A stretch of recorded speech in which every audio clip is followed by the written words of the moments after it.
ആരിലാണ് കൂടുതൽ പിത്താശയ കല്ലുകൾ കണ്ടുവരുന്നത്? സ്ത്രീകളിലാണ്.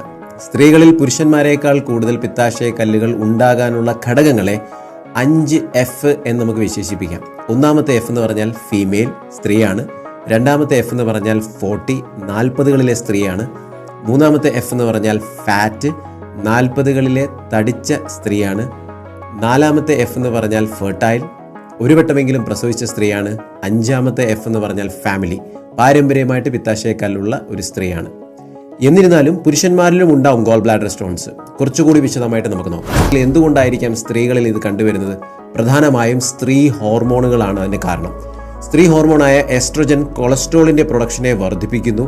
അതുപോലെ തന്നെ പ്രൊജസ്റ്റിറോൺ പിത്താശയത്തിന്റെ ചലനത്തെ കുറയ്ക്കുന്നു. അത് കാരണം പിത്തം കെട്ടിക്കിടക്കുന്നു. ഫൈനലി കല്ല് രൂപാന്തരപ്പെടുന്നു.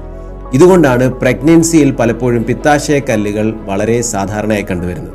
ഇനി അമിതമായ വണ്ണമുള്ളവർക്കും പിത്താശയ കല്ലുകൾ ഉണ്ടാവാം. കാരണം അവരുടെ ശരീരത്തിൽ ട്രൈഗ്ലിസറൈഡ്സ് വളരെ കൂടുതലായിരിക്കാം, ഇൻസുലിൻ റെസിസ്റ്റൻസും കൂടുതലായിരിക്കാം. നിരന്തരം ഉപവസിക്കുന്നവരിലും അതുപോലെ തന്നെ കൊഴുപ്പടങ്ങിയ ആഹാരം തീരെ കഴിക്കാത്തവരിലും പിത്താശയ കല്ലുണ്ടാവാനുള്ള കാരണം ചെറുകുടലിന്റെ ആദ്യ ഭാഗത്ത് നിന്നാണ് കോളിസിസ്റ്റോകൈനിൻ എന്ന് പറയുന്ന ഒരു ഹോർമോൺ പ്രൊഡ്യൂസ് ചെയ്യുന്നത്. ഇത് ആക്ച്വലി പിത്തസഞ്ചിയെ നല്ല രീതിയിൽ കോൺട്രാക്ട് ചെയ്യാൻ സഹായിക്കുന്നതാണ്.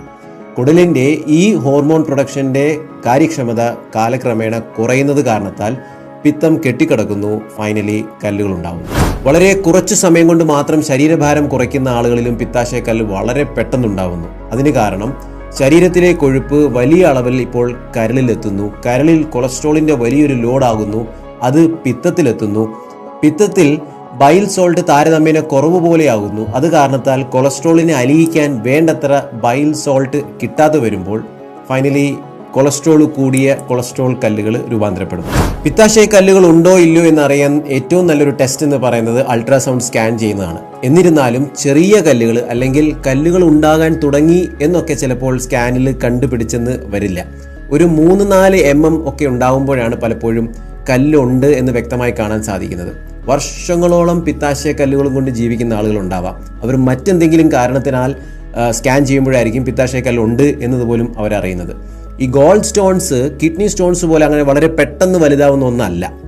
തന്നെയുമല്ല, ഒരു സഞ്ചിയിൽ ഉണ്ടാവുന്നതായതുകൊണ്ട് തന്നെ ചിലപ്പോൾ സൈസ് വളരെ വലുതാവാനും സാധ്യതയുണ്ടാവും. പ്രത്യേകിച്ച് നമുക്കൊരു ലക്ഷണങ്ങൾ തന്നെ ഉണ്ടാകണമെന്ന് നിർബന്ധമില്ല.